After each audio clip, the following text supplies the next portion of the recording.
Hello friends, how are you doing? This is the, the second ever Showing Up podcast live.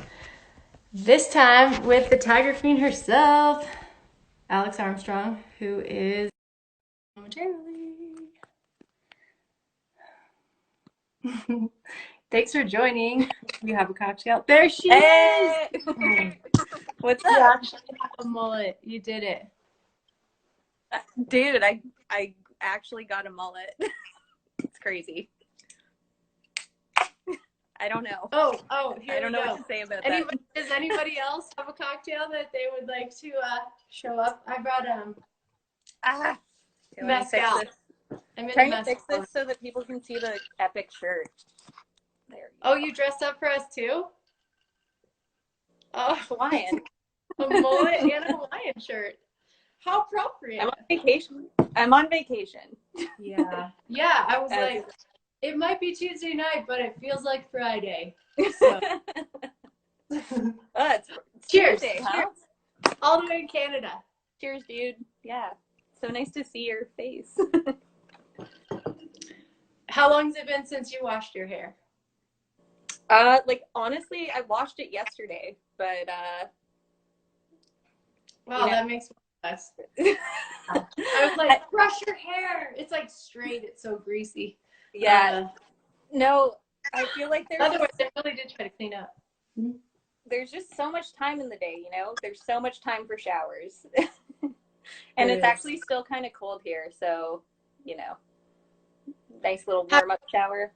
Have you been sleeping in later than you would like to admit? There was last week I definitely did. But this week I'm back on the 8 a.m. train, which is kind of nice. That's so funny. That's literally me last week and this week too. Like, all right, pull it together. I'm so ashamed of myself. Like staying up way too late and then getting up way too late and then pulling it together. But man, this week has really been a tipping point of like, okay, I'm ready to get I've been home long enough. Yeah. Totally. It's you get that itch where you're just like, I need to go outside and do a thing. But yeah, it's hard. I mean, even going outside, I have that itch of going outside, but then you go outside for a walk or a run or a bike or whatever, and you just feel uncomfortable. I just feel uncomfortable in the outside space right now. It's kind of weird because that's normally my go-to happy space. And yeah, there's almost a shaming aspect to it. You're on your own, right? You're self-shaming. Yeah. Yeah. I was out on the running on the snow and thinking about, oh my gosh, if I post hole and hurt myself, I shouldn't be out here, and that sucks. It's such a weird thing, right? Yeah, I feel like Bubble Boy right now, just totally bubble wrapping myself. It's a very weird thing. As I'm sure for you, where we take risks in our professions. So it's now to look at a sidewalk and be like, well, that's dangerous. You're like, shit. Right, and that's irresponsible for you to take that risk. But 4 weeks ago, taking a risk was what you did professionally. Yeah, very it's funny how adaptable the human mindset and the human mind frame can be. It's pretty crazy. Yeah, interesting point. Well, for anyone who just joined, all 21 of you. Hell yeah, brother. This is Alex Armstrong. She is one of my favorite humans, Canadian, Ottawa. This is the Showing Up podcast live version. We really appreciate you asking questions because otherwise, what's the point of being live? And this will be recorded, though. I think if I can pull that off, and it'll show up on the Showing Up podcast on iTunes for anyone who misses it and you want to point them. This is the second one ever, and we've made it a happy hour cocktail hour. Yay! It's been really fun. Hello, friends. Thanks so much for joining us. It's the more the merrier. So I wanted you to start with, how would most people know you? And then we'll go from there. Yeah. Yeah, so a bit of an intro. I'm like a Canadian North Face athlete, and as well as like Blizzard skis and Technica Blizzard and Smith Optics. Good And job. Plug yeah, the sponsors. yeah, plug in the They should sponsors, pay you getting more. that work, getting that work in. But yeah, so I'm an athlete with those brands. And then aside from that, that kind of like fell into my like lap. Literally, like I ate shit at a big mountain skiing comp and started gaining sponsorship. So literally, that's how it happened. But before that, I was like a ski patroller and like a ski coach and a tree planter, and that's Okay, kind of like yeah. back up. You got your first contract from falling in a ski competition? Yeah, I did. Literally. It was like at Lake. Just because of your just amazing looks, probably that you got that. It's probably just because you're blonde. It was the mullet for sure. Yeah. I didn't have a mullet. Can you tell us about that first time? Like, what made you show up to that? Was that your home place? Like, what's that story? Yeah. Um, so my like home mountain for the past 8 years has been Lake Louise, and I did a few yeah, and I was doing a few like free ride competitions, and it was at my home mountain. I didn't like really want to travel far. I didn't have a lot of money because I was like a ski patroller, and so I entered the competition just kind of out of a whim. And the first day, I kind of like, what's that? Weren't you a shop girl for like a couple years before that? Like, you probably put a lot of thought into it at some point. Like becoming an athlete? Or just showing up for a contest? Yeah, like I had done a few competitions before, like at Lake Louise and at Kicking Horse because they were nearby, but I'd never really like traveled for a competition before. I kind of did it because it was like a really nice community event, and I really loved skiing with like the whole like free ride crew that would show up for them. But I never like really like necessarily thought of it as like a career path. Like I was mainly doing it for like the community aspect. And so I entered a Lake Louise competition, which is where I was working at the time. And it's a 2-day competition format. So like the first day I had a pretty poor run, and I was like in the 5th position. So I was like close enough to first that I could like, if I did something pretty like epic, I could probably move up. And they opened ER5, which is an area that's always like closed. Like no one, it's never open for any reason pretty much, except for like competitions or like midweek when it's like kind of like a locals thing. And so they opened that up, and I was actually like ski patrolling that day, and my boss let me like take my ski patrol uniform off for the competition, do my run, and then go back into ski patrol uniform, which was rad of them. And and I was like skiing down. I hit like my first cliff, like super smooth, exactly as planned. And I skied like really fluidly into like this double at the bottom. And I like hit this double, and there was a traverse track through the bottom half of the venue. And I hit the traverse track going like mock chicken and just like absolutely exploded. Oh. And then like as I was tomahawking, I was like, go grab your ski like that I left up there, and like grabbed my ski, went through the finish trail, and the K2 like regional rep was there, and they like offered me a pair of skis. And actually Banff Soul, who's like a local ski shop, kind of like put that in their ear apparently earlier that I was like a 6th gear and that they should sponsor me. So thanks Banff Soul, thanks K2 for starting me out.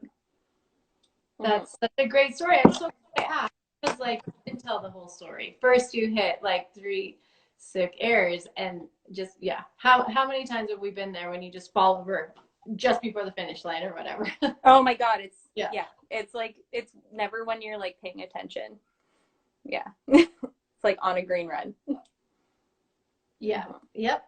I've definitely been there.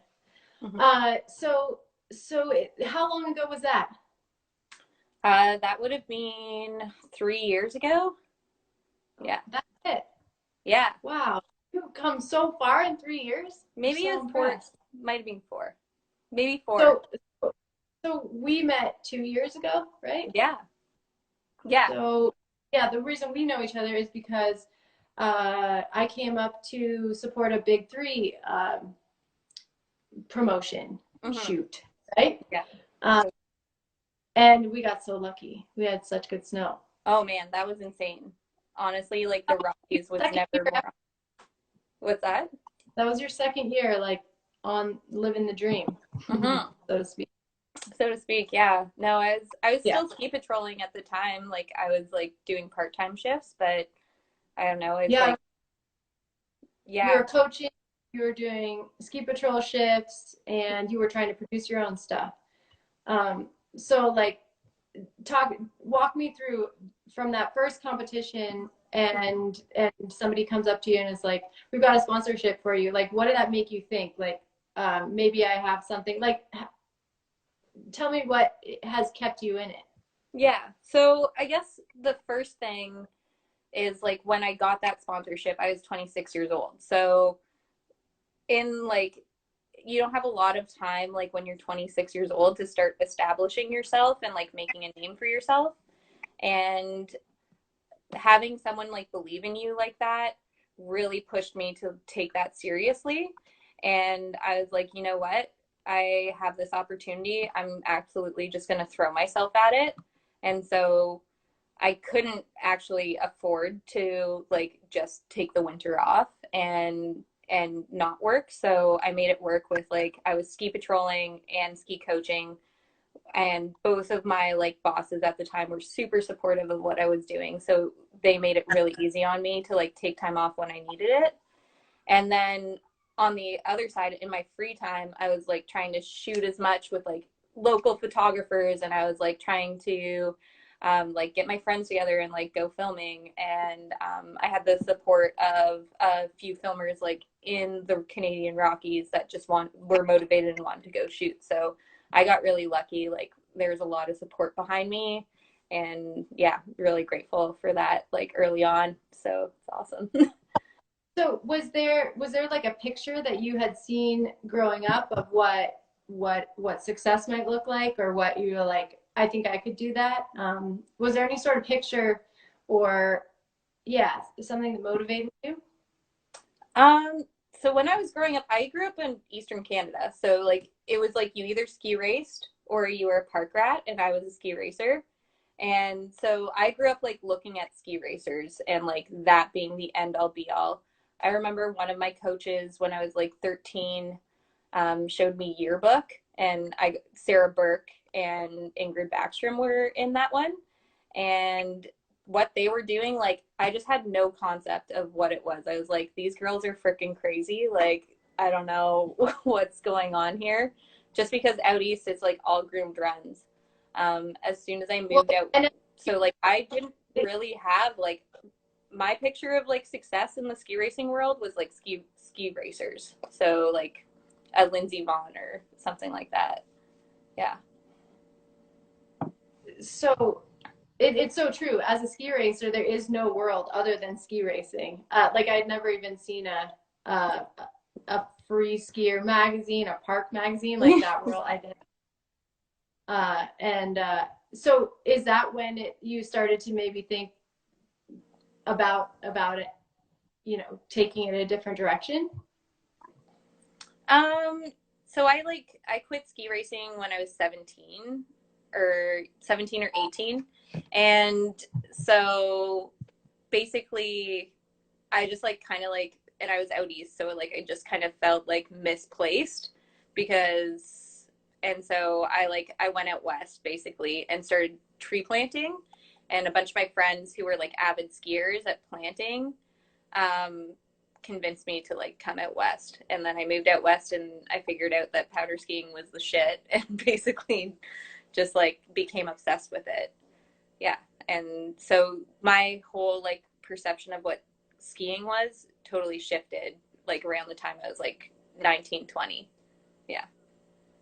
But you came from a ski family. What were they thinking about all this? Like, had they kind of tried to make a life in skiing as racers, or, you know, where were they coming from with all this? Yeah. So my grandpa start a ski hill, so like going skiing was what you did. But it was like they were all recreationalists. Like they all like pursued a path like of more of a 9 to 5, like lawyer, doctor, like business Well, and if you're guy. educated, that's the expectation, right? Yeah, totally. Yeah. Yeah, So it's, especially skiers is I mean, so many like you have to live a privileged life in order to know about skiing, and you have to be educated, and so there's a lot of pressure to yes, be a good skier, but to do it seriously and get a real job. yeah, totally. Yeah, and I felt like I was like kind of going against the grain a little bit, like moving out west. None of my family had done that. Like everyone had like gone to university and gotten a bachelor's. Um, and so it was like, it was very weird to them that I didn't have those like same inclinations. So yeah, I don't know. But I didn't really have anything that like really like spoke to me or like drew me in terms of like from an educational standpoint. So I also like didn't want to waste like money on something that I didn't necessarily like wasn't necessarily into. So yeah. Yeah. So tell them like Uh it was like honestly like 18 to 22 like was like a rough time because my parents were like really like high expectations of like me going to university at some point, and I just told them, and they I think like realized this, like that skiing was like really my passion and that I was already doing kind of what I loved doing. But yeah, it's hard to like see your kid not go to university. I think it was like probably harder on them than it was on me, to be honest. Yeah. yeah, and also to have that weight on your shoulders too, like you're going against the grain, you're taking risks, you can't prove that it's the right path, and it adds up. Yeah, Yeah. it also like fuels you to like succeed, period. Oh, Find a way. totally. Yeah, you got to like come through with something, because like if you're just out there like just faffing around like not getting an education but then also not skiing, like yeah. Faffing, yeah. Is Yeah, that but an armyism? I don't know, I feel like that's like a pretty Canadian term, like to faff, a faffer, like you're just faffing around like not doing anything, roaching, I don't know. What else is that? I don't know. I'm just like describing my general like Corona persona basically right now is fapping. I know that rhymed. You're doing But it in yeah, a whole. fapping, roaching, those are pretty standard ones. Yeah. Thanks for the education. We're learning You're something. welcome. Canadianism. Solid. I'll try to fit in next time. Yeah, I'd like to hear some more of those, by the way. Mm-hmm. Yeah. All of the armyisms. Okay, so then you come on the scene 3 years ago. I meet you 2 years ago, Mm-hmm. and you're just hilarious. Where'd you get the personality? I don't know. Probably like a combination. I don't want to, my dad and my mom are watching this. So like, 50-50. Oh, well, Let's say I get the stubbornness from my mom, and then I'll get like the humor, like comedic value from my dad. But that being said, my mom's pretty funny too. I don't know. Yeah. so have they like let the pressure off yet, or are they still like you need to go to school? You're Oh better yeah. than this. No, honestly, like they're so stoked now. Like Oh, yeah, like as soon as they saw, like they came out west and visited me like separately, and as soon as they saw how like happy I was, they were like completely on board with this whole like career path. And it's really interesting because my mom and my dad both have business degrees, and so they're like, oh shit, there's a lot of translatable skills that I have, and they'd like toss me a few like little tidbits here and there to help me out, which was awesome. Yeah, let's talk about that a little bit. Like, it's not just about skiing. You pretty No. much be everything. Good personality, you have to be likable because so much of this industry is, you know, like you said, someone putting in a good word for you, saying that you rip and saying that you're cool so that someone else might give you an opportunity. Yeah, totally. Yeah, I don't know. I think that that's so hard because I have to like be like people like me, you know, but like that's actually kind of like how it is, Well, you know. you're likable. There's a reason why, you know. I just want to see your smiling face. I mean, it's mostly for your blonde highlights, but other than that, it's so you let's talk a little bit about like creating your own opportunities. You started producing your own stuff, and then really got a a recognition at I no not IF3 in Whistler. Mm-hmm. Do you want to talk about that kind of where a bunch of you kind of like really made a mark? Talk about that. Yeah. So yeah, we produced this film called Blonde Highlights.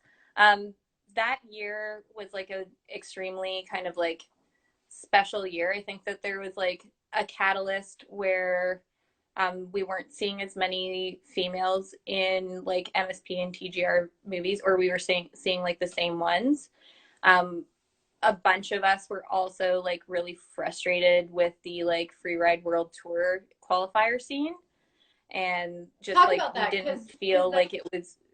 What's that? What was frustrating about the qualifier scene? Because you're not the first to say that.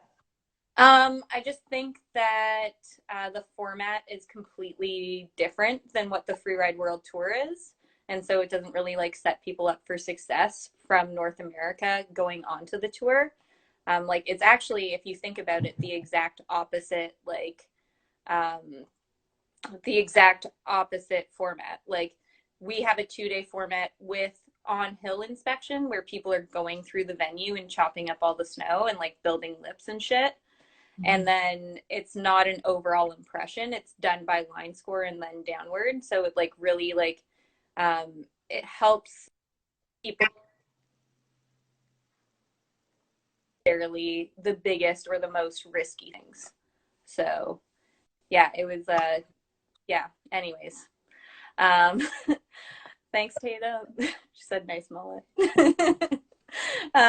But yeah. You're right. You're flowing. I know. Anyways, I just think that the freeride world qualifiers is bullshit, and I think a lot of people like share that opinion with me, and from North America, and so there was like a lot of frustration within like my group of like my core group of like female friends who were competing on that like circuit, and we wanted to move more into filming. And Jeff Schmuck kind of tipped me off that there is this competition for the World Ski and Snowboard Festival called Intersection, where you make your own edit within a 7-day like time frame. Sure. And so I like sent them a message and was like, hey, like I've got a group of girls who want to do it, and like this is some of our previous work, basically help us out. Like, and yeah, and they sent us back a message being like, yeah, like come on down. And then we invited a bunch of our friends. So it ended up being myself, my friend Ginny, the Blondes, who are shooting with MSP now, which is rad. And then also Jess Hodder, who's on the Freeride World Tour now, and Andrea Byrne, and myself. Yeah. And so yeah. So talk about how you found filmers. We just straight up put it on our Instagram stories. We were like, we need some freaking filmers, and we don't know any. So, yeah, we just put it out to the internet, and the internet provided. There's like these two young lads, I guess, Keenan DePlanks and Justin Bruns, and they were like interested, and they had a drone and gimbals and the whole shebang. So we brought them on board. It was awesome. Yeah. And yeah, Okay, so it was a really stressful week. Yeah, like 5 or 6 athletes. You have 7 days to shoot this thing and edit it and turn it in. Otherwise, you're out. Is that right? Yeah. Yeah. So you have 7 days. You have to like film all of it in those 7 days so that it's fair to the rest of the group so that you have all the same conditions. And you have to edit it and put music to it and submit it like within 7 days. And you guys ended up winning People's Choice Award Yeah. across the board, across all snowboarders, skiers, men, women. And it was a proud moment for all of female athletics. Well done. Totally. Yeah. No, we were super stoked. And we also we got a staff pick on Vimeo from that as well. I forgot about that, but like that totally happened also, which was sick. And yeah, it was awesome. Yeah. So was that a moment when like your parents were like, "Oh, look, you used multiple skills here. We're proud of you." Yeah, they were like, "Oh shit, marketing, athleticism, like time management." They were like, "You're killing it out there." Like follow up with another email. I can be a professional and show up. I can have other people show up and really produce something, which actually isn't that. Yeah. Kudos to you. Thanks. Yeah, no, that was like, and honestly, like, I think that one thing that gets like shoved under the rug in female free skiing is like we had like a very rough week filming. Like we were not all friends that week. Like I thought I like straight up like lost friendships over that filming week, and like because it was so high pressure and none of us had worked in that environment together. And I think that's like something that's like really important to touch on, because like you're not friends all the time. Like this is like an office, you know? I'm glad you reminded me. So talk about that. There's like 6 athletes, 2 dudes you've never met before, and skier girls aren't necessarily they're strong personality types. So how did that look, and then how did you get through it? Yeah, no, I think that the biggest thing was just seeing something come together. At the beginning, like we had a lot of conflicting different ideas, and we're all very A-type and like very like alpha females, as it kind of takes that kind of I don't know, personality to like take on risk like that. And so it was really hard at the beginning, but as soon as we started seeing like the clips come in and starting to see some progress and like what everyone was doing, one, it like pushed us to like step the fuck up when we saw other girls like hitting huge things. And the other thing that happened in that dynamic is just that we just like started like letting that ego go, because we actually had like some footage under our belt. So that was cool. Yeah. And so you had 5 athletes or 6? 5. There was 7 of us. Yeah. Oh my god. How did everybody shots and not be like, no, I wanted to hit that, and the other girls like, no, I wanted to hit that? Like, how did you? Yeah, so the blondes already had sleds, so they were out snowmobiling, and so we'd send one filmer with them, and then myself, Andrea, Ginny, and Jess didn't have sleds, so we would go out ski touring off of Whistler, and so we'd tour to all of our, or like boot pack up to all of our stuff and hit it, and yeah. So was that kind of a turning point when you got People's Choice Awards there? Were you able to get more sponsorships, or, at what point were you able to take the winter off, or really focus, or all of that? How did that all come about? Yeah, so that actually like played into getting some more sponsorships. I already had North Face and I had a ski sponsor, but I didn't have like a headwear sponsor. So and I actually got like bigger contracts because of that, I believe. And so the next winter, I took my whole winter off last year, and that was last winter.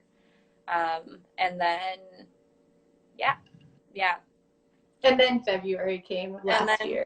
February came, and I got too saucy, and I just blew my knee.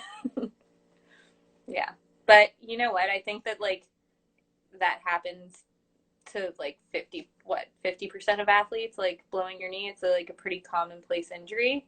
Like it's really hard to come back from. But yeah, I blew my knee, and that definitely like stagnated my like progress as a like professional athlete.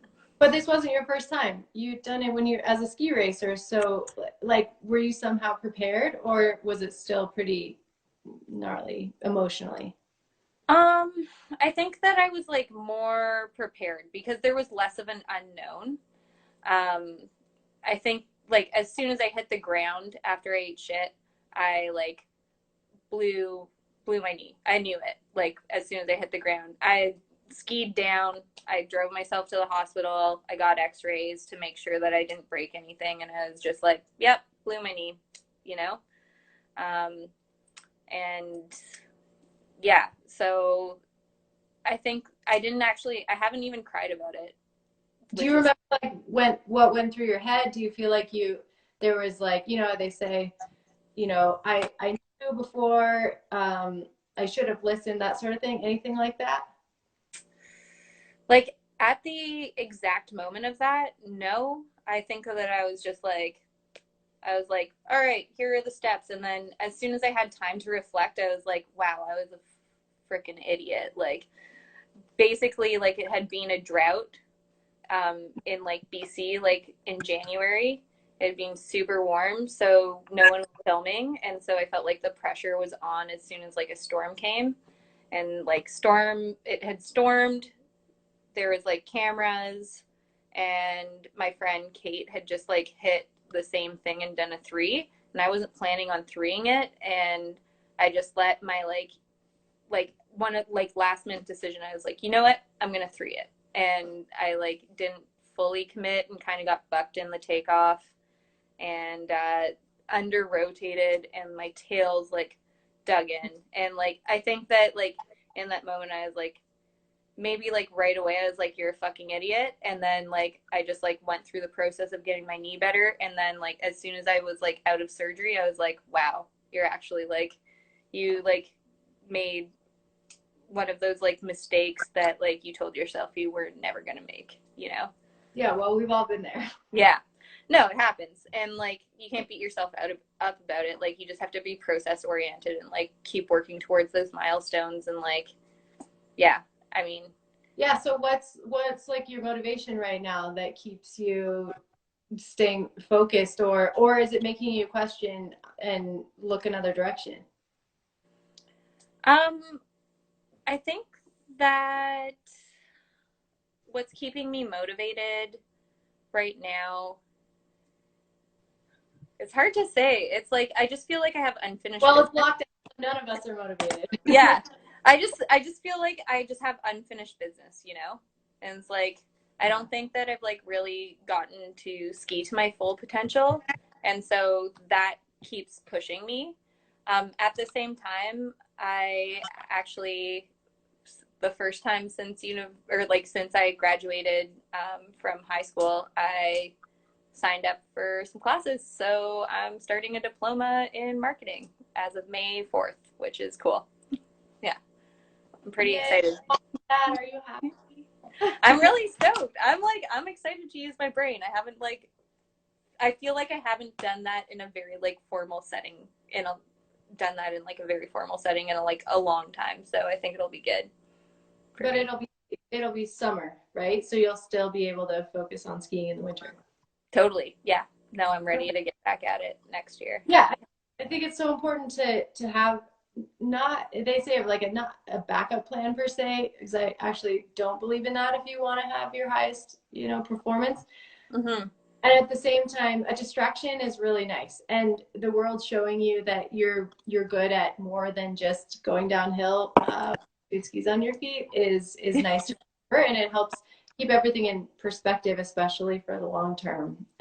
When yeah, this isn't something, it's your love. You're never going to retire from it. At the same time, there's balance, and I'm still looking for that.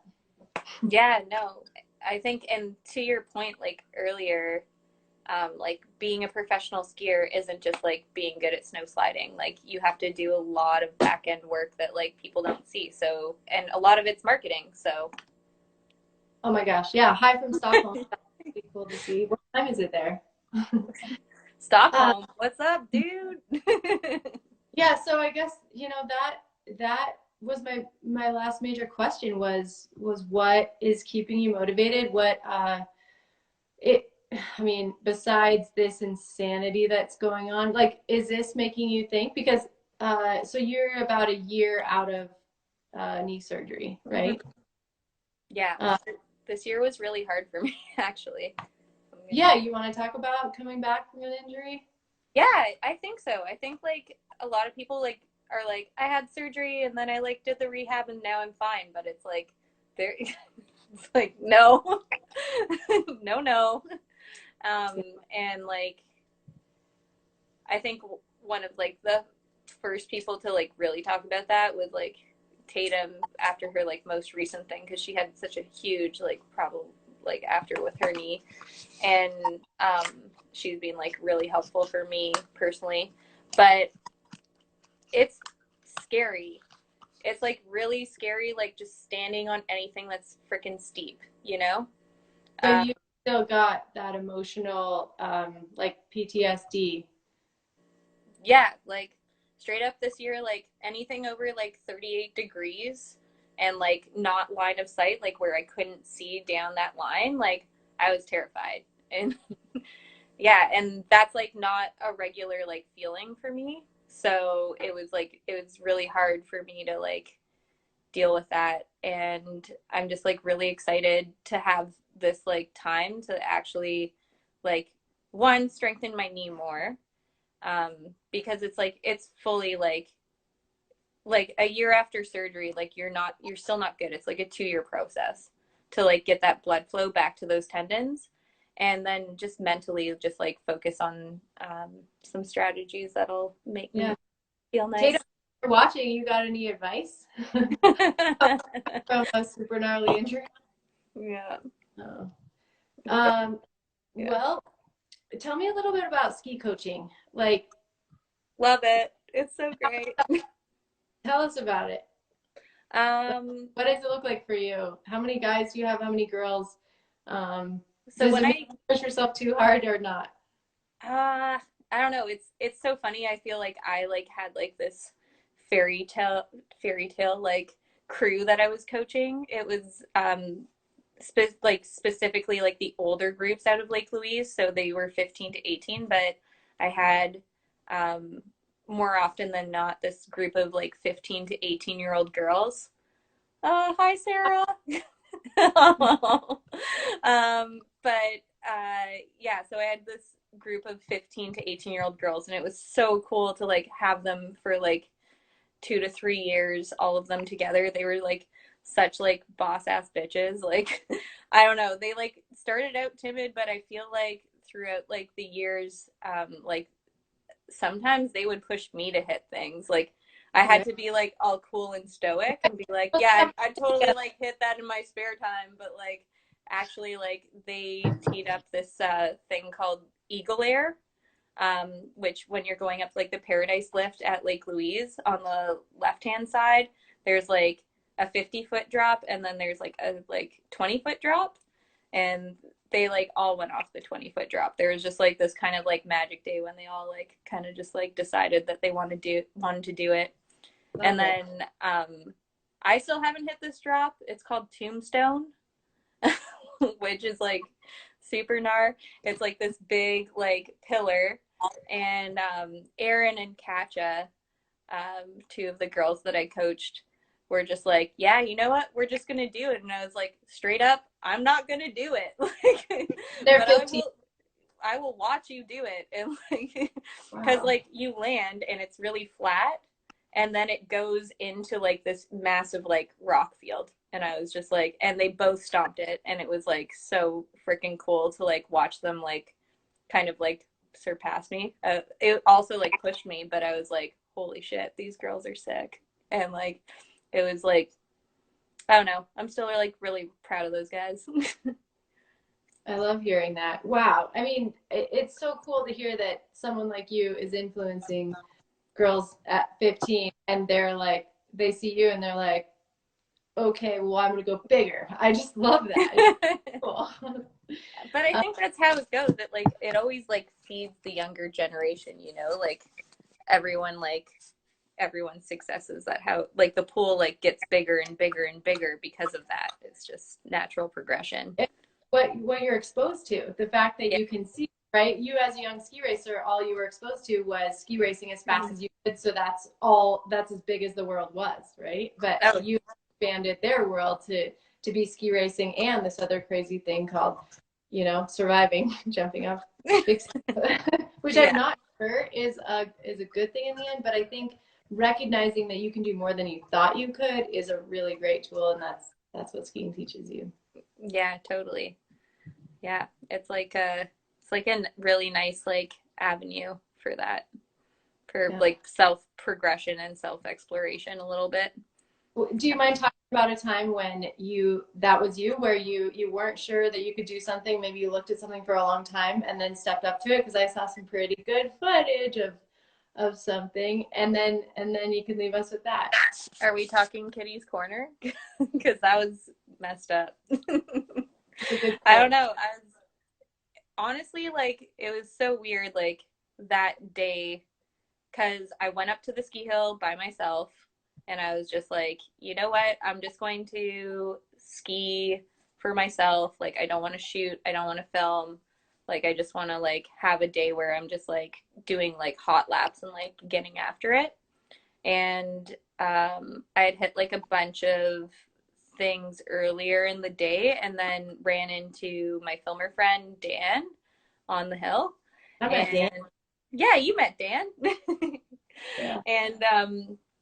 And yeah, so hi guy. And so basically I don't know, I like tested myself out on like a bunch of things, and Kitty's Corner was just looking awesome, which is like this spine wall that like snow kind of sticks to. And basically like by midday I was feeling confident enough, but my nerves weren't shot, that I was like, you know what, I'm gonna go stand on it and see what happens. And I like went up there and I like stood on it, and like Dan was like in position, and I was like, you know what, fuck it, I think I'm gonna do this. And so once you like drop down into the lower staging area, you're fully committed unless you like want to boot pack out of it. So I dropped down to like the lower staging area, and like I stood on top of it for like what felt like forever. And I like counted myself in like a number of times, and there was like a particular tree like right beside me, and I was like hugging it and like kind of like looking over. And eventually I was just like, you know what, if I don't go now, I'm just like straight up not gonna do it. I'm gonna have to boot pack out of this thing, and I'm gonna look like a little bitch and like whatever. And so I just counted myself in for like the last time and took a deep breath and just went for it. And yeah, it was pretty cool. As far as I know, that's like the only girl to successfully hit Kitty's Corner. So do you even remember it? I feel like so many lines don't remember. Your body's just doing what it's trained to do, and all of a sudden you're coming out the bottom and you're like, what? Yeah, freaking flow state. Love the flow state. That's like, yeah, that's called like decades and decades of showing up, you know, and that your body learns how to react. Awesome. Totally. Well, what's next for Tom you? Pride. Sorry. Tell me. You know, where can people find you? What's like your favorite video that you would love people to go check out? Honestly, I would really love them to go onto my Instagram feed and go to the IGTV and check out Backcountry Moms. That's like the most favorite thing that I've ever like put together. And it's got myself and my friend Ginny, and basically we kind of got our moms to narrate it. But where did you come up with this? Did you like, all of my best ideas come on the skin track? Were you like, oh, that'd be such a good idea, and then you like took it all the way through?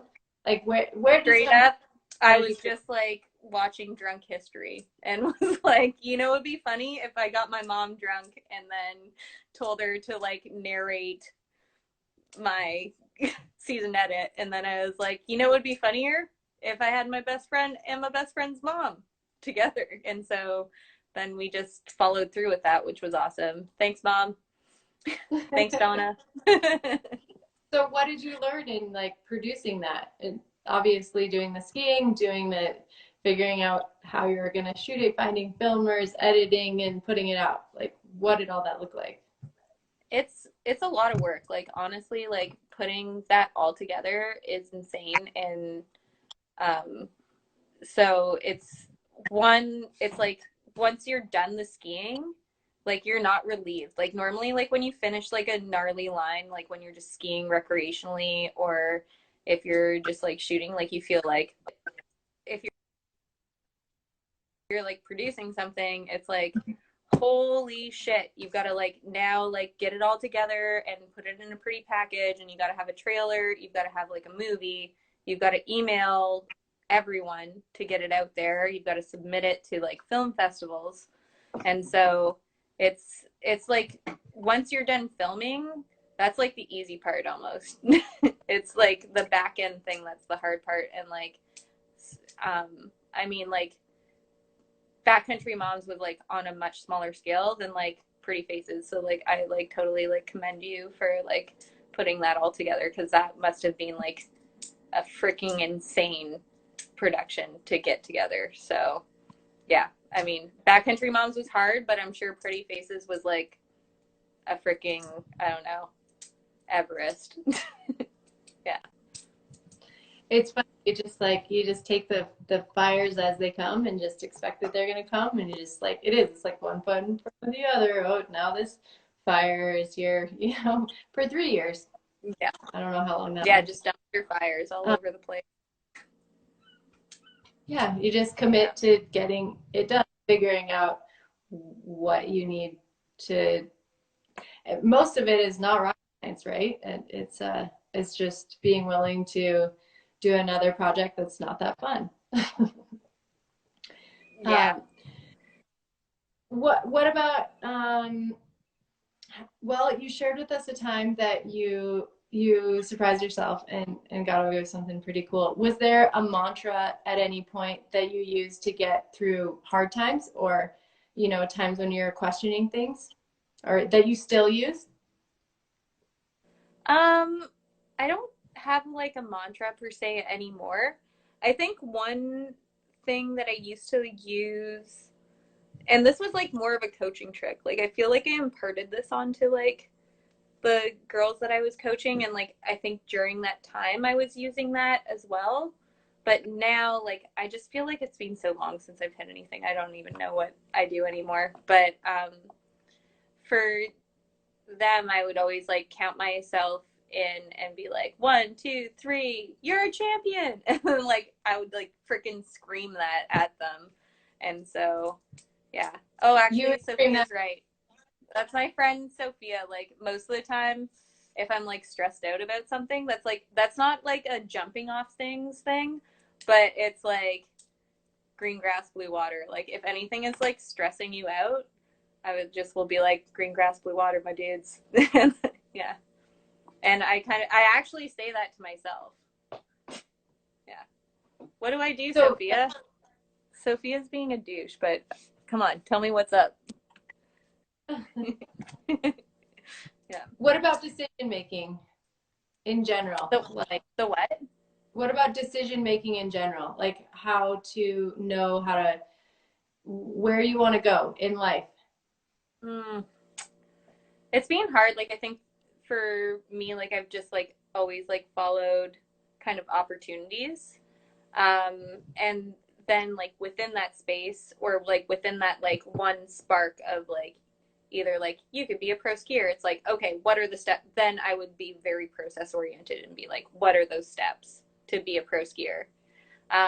Or like with ski patrolling, like how do you become like the best ski patroller? I would go by like a step-by-step basis. But most of like these decisions that I've made along the way, someone else has presented me an opportunity, And then I've like taken that opportunity and then figured out a step-by-step kind of program to like get there. One thing that like with this like marketing and this school thing, that's like been completely a step I've taken for myself, and that's a new thing for me. And so we'll see how it goes. I don't know. That's like me deviating from my like regular, I don't know, kind of MO. So we'll see. I'm excited for it though. Yeah. Is there anything that you would, tell your younger self when she really needed it? That I mean, I feel like everyone could have like a little bit more confidence. But ultimately, like if I had told myself, my younger self, like any of these things, I wouldn't have gotten to where I am right now. So I'm like kind of grateful for the whole process and learning like the easy and the hard lessons along the way. But yeah, I think that I would just be like, you're doing great. I think I would just give myself a thumbs up, maybe a hug, and be like, you're doing great, like no matter what you're doing, because I don't know. I just kind of believe in the process a little bit more. Yeah. Mm-hmm. And then all of a sudden you're in lockdown, and no one would have ever been able to tell you that that's what you would be doing this March or April. No, I had 3 projects lined up during this time. So kind of bummed that those didn't go through. Mainly I had a ski touring trip to Newfoundland that I like put together myself and like worked really, really hard on. So I was kind of like sad about that. But other than that, like we were all sad about lots of things that we've had to make. Right. I mean, first world problems. Yes, they are great problems to have. At the same time, it's okay to be incredibly sad for missing the trips or all of it. Man, I still can't actually believe that we've been sitting here for almost 6 weeks. The entire world like shut down. If you would have told me that a year ago, I'd be like, what? So wait, what's going to happen in 2020? And okay, weird. So we're all just doing the best we can. Totally. Yeah. Yeah, just there's like a pre-sourdough time and there's a post-sourdough time. We're in the post-sourdough time, I think. That's a great way to put it. So what should the world be looking for from you for next season? Like, what are we going to see? What do you have left to, and next season and beyond? What is left to like tick off the box? For me, like I really want to expand my skills more into the ski mountaineering realm. And so I've got a few things lined up, provided that we're allowed to go outside and do all these fun things. And then I think that I'm not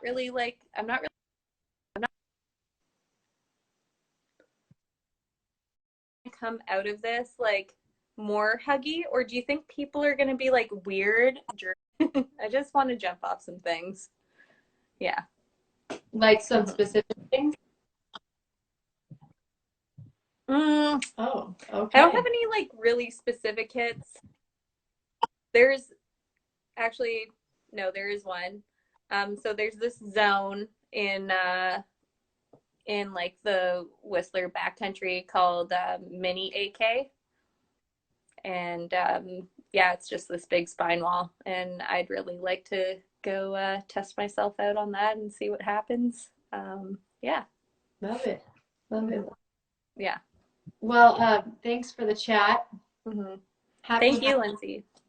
Any shout outs you want to give, or any like last words of wisdom? I asked before, what advice might you give to parents or people thinking about becoming parents to make a girl that is follows her own path? Any advice there? Honestly, just that, like let them follow their own path, and no matter what that is, like support them, and like, I mean, don't set limits on them. That's the biggest thing, is like everyone's gonna set limits on themselves, and like being supportive and like pushing them through those limits is like what's gonna make strong females. Brad, what's the first thing you're gonna do when you get out of lockdown? Oh my God, I'm gonna hug all my friends. I didn't think I was a hugger, but I'm a fucking hugger, okay? Okay, what's the second and third thing you're gonna do when you get out of lockdown? I'm getting a haircut. I need a haircut so bad. It's just I have an in-house hair guy. Got a hair guy for you. It's mullets only though, so far. No, but really, what's the second thing you're gonna do? Oh God. I don't know. I feel like I'm gonna like hug my friends, and then I'm gonna like go up on a glacier somewhere and just like I don't think so. I feel like it's gonna take a little like dipping your toes in the water before we're all back there. Yeah, I think we're all gonna be different when we come out. I mean, we're already different. It's been, you know, it takes what, 30 days to create a habit, and we've been in this strange habit for a long time now. It's really weird. Especially people like sort of afraid and uncomfortable around other people, even at a grocery store or something. That's Okay, I have a question for you. Oh. Do you think that people are going to come out of this like more huggy, or do you think people are going to be like weird germaphobes? Yeah, I think a combination. I think exactly like that. Like you're going to hug because you like need it so bad, and then at the same time you're going to be like, oh God, is this I don't know how to feel. Yeah. And I just hope that I mean, can you imagine being a teenager right now and just like having a lot of opportunities taken away? I don't know. I think it's best across the board in some way. There's good that are coming out of it. So totally. Yeah. That's all I know. Yeah. Thank you. Thanks for using your platform for like making people like myself and like Veronica like or like giving us a space to talk about ourselves. Thank you. Everybody to get to know you because you're rad. Thanks. Yeah. All right. Well, thanks for what you're bringing to the world, and thanks for existing, and high five from the USA to Canada, the only way. We're you too. Good school this year. Awesome.